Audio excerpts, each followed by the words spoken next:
My mother sat me on a church bench when I was 4 years old and said, "Stay here, God will take care of you."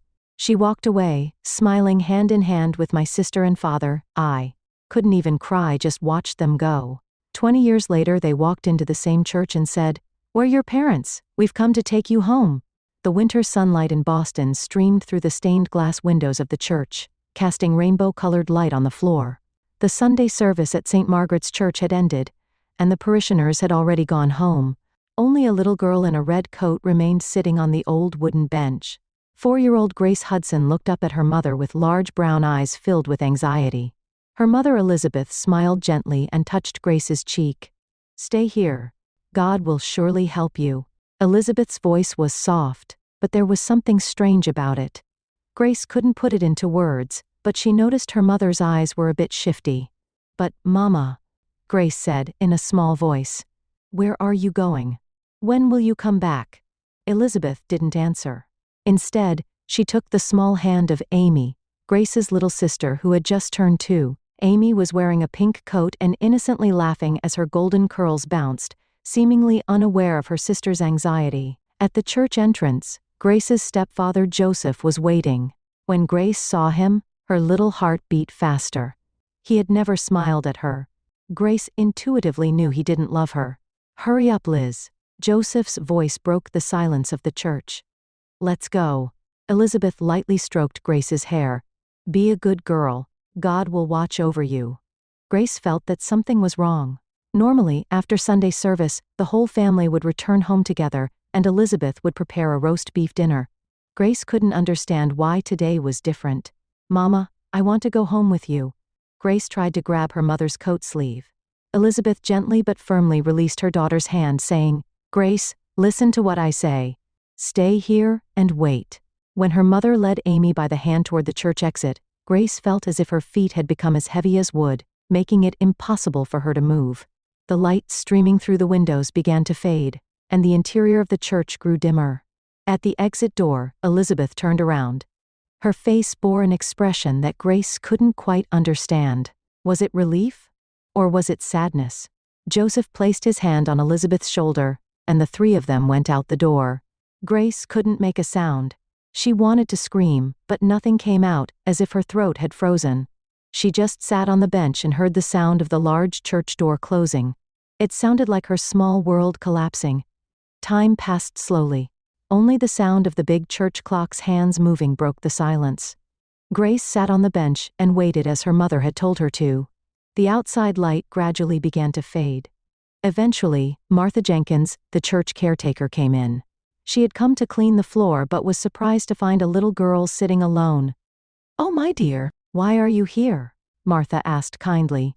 Grace remained silent, still staring at the door. "Mama said she'd come back," she finally said in a small voice. Martha looked around worriedly. "Where is your mama?" "Mama and Papa and Amy left. But they said they'd be back soon." A look of concern crossed Martha's face. She immediately contacted Reverend Thomas. The elderly pastor with warm eyes hurried over and sat next to Grace. "Hello, little miss. What's your name?" "Grace Hudson," she answered softly. Reverend Thomas smiled kindly, but worry was visible in his eyes. "Grace, didn't your mother and father tell you where they were going?" Grace shook her head. "Mama said, God will surely help you." Reverend Thomas and Martha exchanged glances. They called the police. When the officers arrived at the church, they gently questioned Grace. They asked for her parents' names, address, and how long ago they had left. By nightfall, Grace was still sitting on the church bench. Now a female police officer sat beside her, draping a blanket over her small shoulders. The police had gone to her home, but the Hudson family had vanished. Most of the furniture remained, but clothing and personal belongings had been neatly packed away. It appeared to be a planned departure. Grace's brown eyes were moist with tears, but she didn't cry.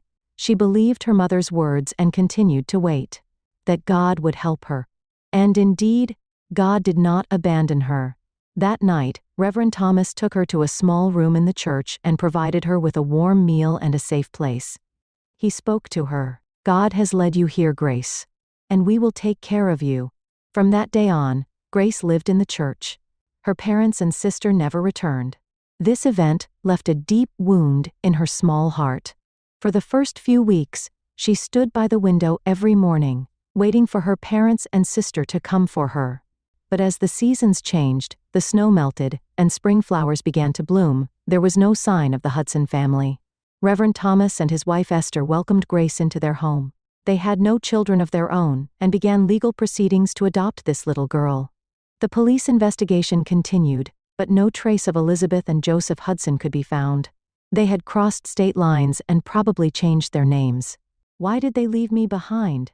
Grace asked herself repeatedly at night, alone in her bed. It was something her young heart couldn't understand. But during the day, she began to find comfort in Reverend Thomas's teachings. God never abandons us, Reverend Thomas told her. Sometimes there are plans beyond our understanding, but the path is always filled with love. At 7, Grace began attending the local elementary school.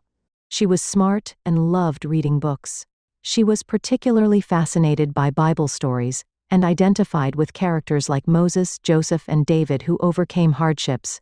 Because she herself had been abandoned, these stories resonated deeply with her. Grace's school life was ordinary. She had friends but rarely formed deep bonds. She always kept a bit of distance. She was afraid of trusting someone and being betrayed again. But at church, it was different. In Sunday school she was lively and enthusiastically taught Bible stories to younger children. On her 12th birthday, Reverend Thomas gave her a special Bible. "You have a special gift, Grace," he said. "Your words have the power to move people's hearts." Around that time, Grace began keeping a journal. She wrote about her thoughts and faith. Sometimes she wrote something like letters to Amy. What kind of child would Amy be now? Would she like Bible stories too? Grace became a notable presence at school. She won debate competitions and became a leader in the church youth group. People always gathered around her, listening to her words and ideas. But sometimes at night, she was haunted by nightmares. In those dreams, her mother's smiling face and the image of her family walking away from the church appeared repeatedly. "Why don't I have a family?" 16-year-old Grace asked her adoptive parents Thomas and Esther one night. Esther embraced her. "You do have a family. It's us. And you're also a member of God's family. But my real parents," Reverend Thomas took her hand. "They made a mistake. But that mistake led you to us. God brings good out of bad situations." Grace was comforted by these words. She learned to accept her past and look toward the future. After high school graduation, she entered the theology department at Boston University. Her goal was clear. She wanted to work helping people who were suffering, especially abandoned children. Grace shone during her college years. She was intelligent and passionate, highly regarded by her professors. She hosted Bible study groups and volunteered at a local orphanage. "You bring light to these children's hearts," the orphanage director told her. But there was always a small void in Grace's heart. Occasionally, she thought about the parents who had abandoned her. Where were they now? Was Amy doing well? Could she forgive them? When Grace was 23, her beloved adoptive father, Reverend Thomas, suffered a stroke. He recovered, but his health was not good afterward. Grace graduated from graduate school and immediately began working as a youth pastor at St. Margaret's Church. She trained under her adoptive father, honing her preaching skills. "Your words have a special power," Reverend Thomas told her. "It's a gift from God. Use it wisely." At 27, Grace's life reached a major turning point. Reverend Thomas passed away peacefully. Esther grieved but rejoiced that her husband had gone to heaven. Hundreds of people gathered at the funeral to honor his life. On the night of the funeral, Grace sat alone in the church sanctuary. On the same bench where, 23 years earlier, she had been abandoned by her mother at the age of 4. She prayed quietly, "God, what should I do?" At that moment, she felt as if she had received a clear vision. She realized what her mission was. The next morning, Grace told Esther her plan. "I'm going to start a new church. I'll call it Church of the Light of Hope. It will be a place for people who have been abandoned, for people who are hurt." Esther supported her decision. "Thomas would be proud of you." Grace rented a small warehouse and began her first service. At first, it was a gathering of about 20 people, but gradually, people were drawn to her passionate preaching and warm hospitality. Her message was simple: you are never alone. No matter how deep the darkness, the light of hope is always guiding you. Grace's church grew rapidly. 3 years later, they moved to a larger building, and 5 years after that, it became an organization with branches across the United States. Her sermons were broadcast on television, and her book, Hope for the Abandoned, became a bestseller. At 34, Grace had become one of the most influential religious leaders in America. Though successful on the surface, Grace always had a small wound deep in her heart. She had never publicly shared her past. Her profile simply stated that she was the adopted daughter of Reverend Thomas and Esther Smith. She had transformed that wound into a power to heal others. Esther watched over her success and was always supportive. "You are fulfilling a special mission," she told Grace. "The day Thomas and I found you was part of God's plan."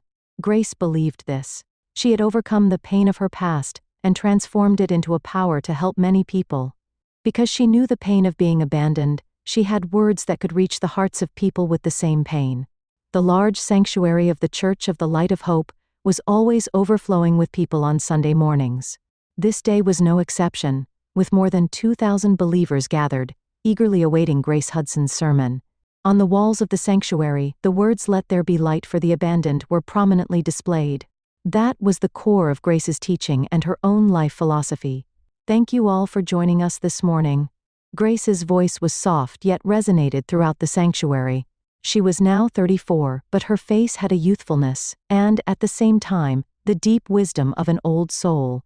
Her long chestnut hair curled elegantly at her shoulders, and her deep brown eyes reflected both warmth and strength. Grace's sermons always focused on acceptance and healing, but on this day, there was a special resonance in her voice, as if something within her was being stirred. In life, there are sometimes partings we cannot understand. When loved ones leave, we ask why. But sometimes those partings bring new encounters. Grace slowly descended from the pulpit and began walking among the congregation. She always preferred to speak at the same eye level as her audience. "I tell you all, don't be trapped by the pain of the past. Overcome it, and find a new light. If someone has abandoned you, perhaps God is showing you a new path." Her words resonated with many people's hearts. Some wept, some nodded, some offered prayers.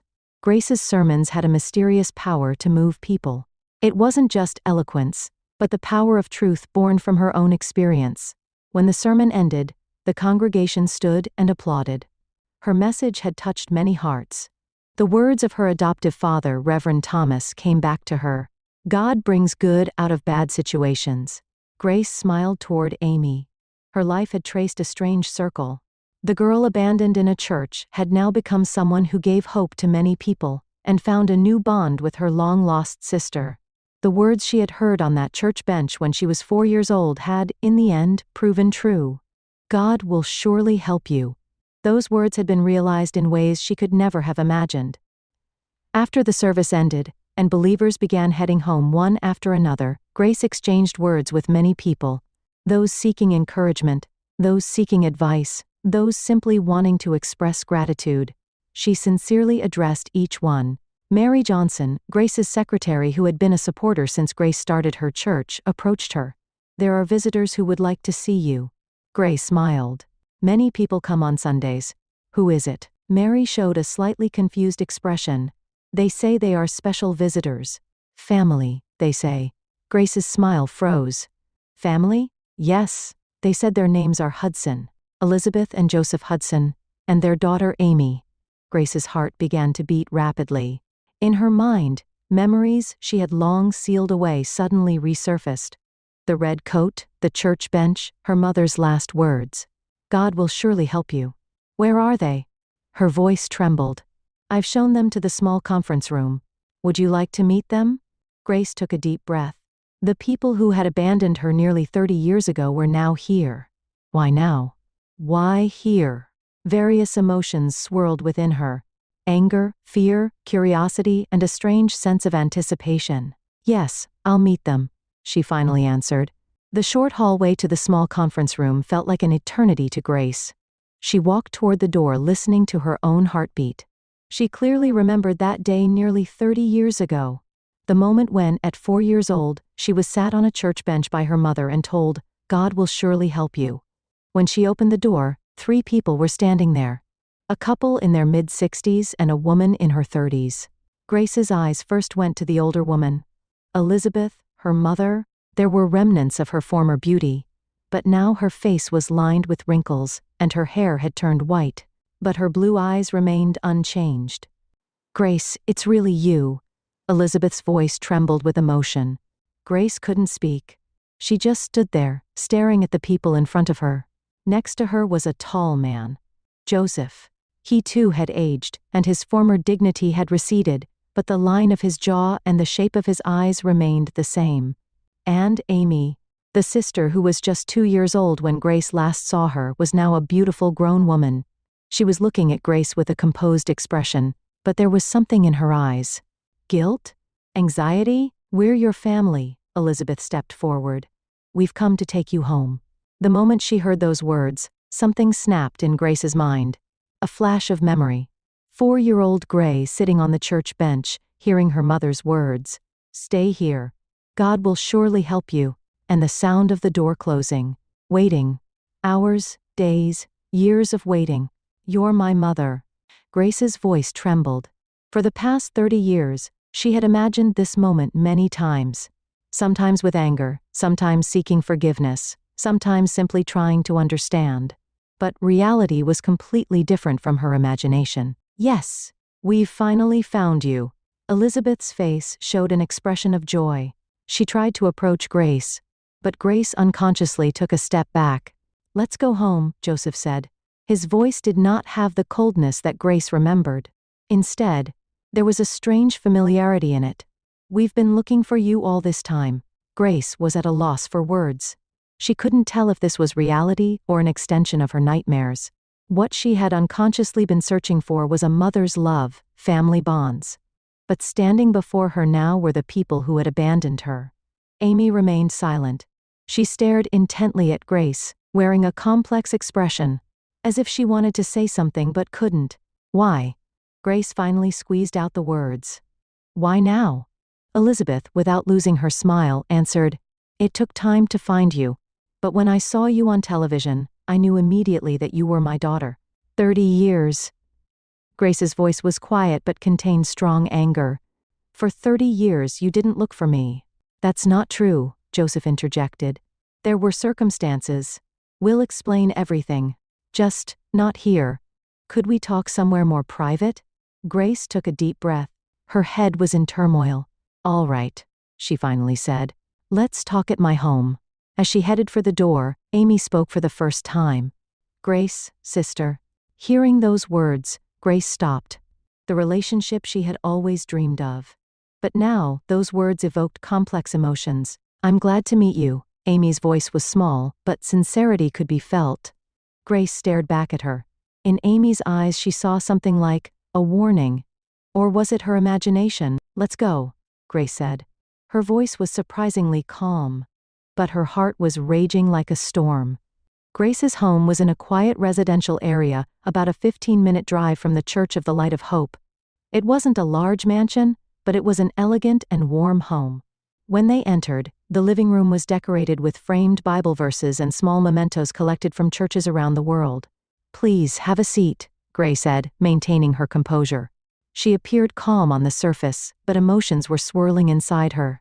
Elizabeth and Joseph sat on the sofa, while Amy sat in a single chair a little distance away. Their eyes wandered around the room, seemingly trying to glimpse a part of Grace's life.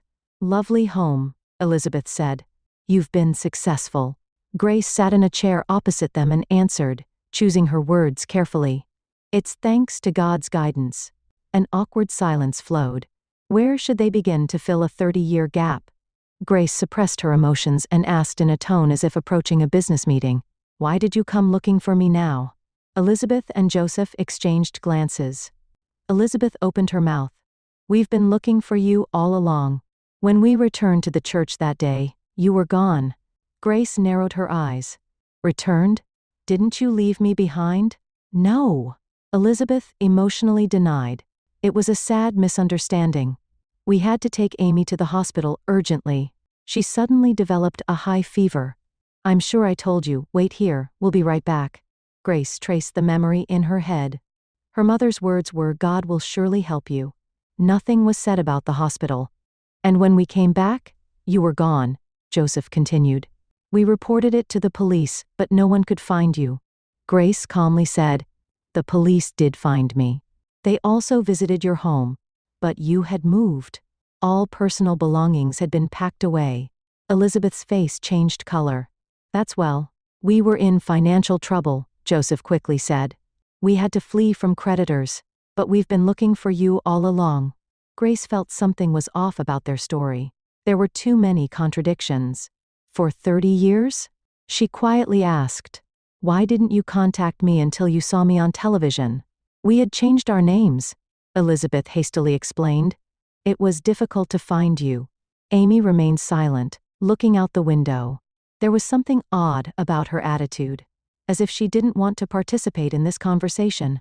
Grace stepped into the kitchen momentarily to get cold drinks. While taking lemonade from the refrigerator, she took a deep breath. Many questions were swirling in her head. Was their story true? If it was a lie, why had they come looking for her now? When she returned to the living room, Elizabeth and Joseph were discussing something in low voices. As she approached, the two suddenly stopped their conversation. Here's some lemonade. Grace placed the tray down. Thank you, dear. Elizabeth's voice suddenly contained familiarity. Your church is truly wonderful. You have thousands of followers. Yes, Grace answered. We have branches across the country. Quite a success, Joseph said. There was a calculating light in his eyes. You must be financially blessed as well. At that moment, doubt intensified in Grace's heart. Was their interest not in her herself, but in her success? May I use your bathroom? Amy spoke up for the first time. Down the hall to the left, Grace answered. As Amy stood up, Elizabeth continued talking. We can be together as a family again. We need you, Grace. As Amy left the living room, Grace listened to her footsteps heading toward the bathroom. However, the footsteps stopped midway and then headed toward her private room. Grace stood up saying, "Excuse me for a moment," and followed Amy. When she opened the door to her study, Amy was standing in front of her desk. What are you doing? Grace asked. Amy turned around and looked at her with serious eyes. I need to talk to you. Just the two of us. Grace, though confused, closed the door. About what? Don't believe what they say? Amy's voice was low and urgent. They abandoned you. Intentionally. Grace's heart began to race. What do you mean? They're after your fame and money, Amy said hastily.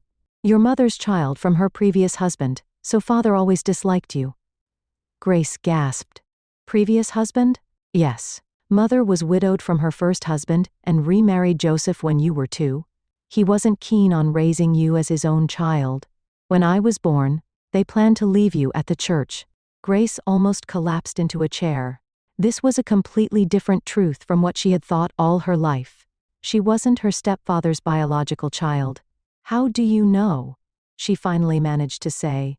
I've always wanted to know about my sister. Tears welled up in Amy's eyes. Since I was little, I've heard mother and father say they abandoned my sister. At first, they said you were adopted, but later they told me the truth. Amy continued. I've lived with guilt, thinking you were abandoned because I was born. Grace was at a loss for words. In her mind, pieces of the past were coming together one by one. They started looking for you a year ago, Amy continued in a low voice.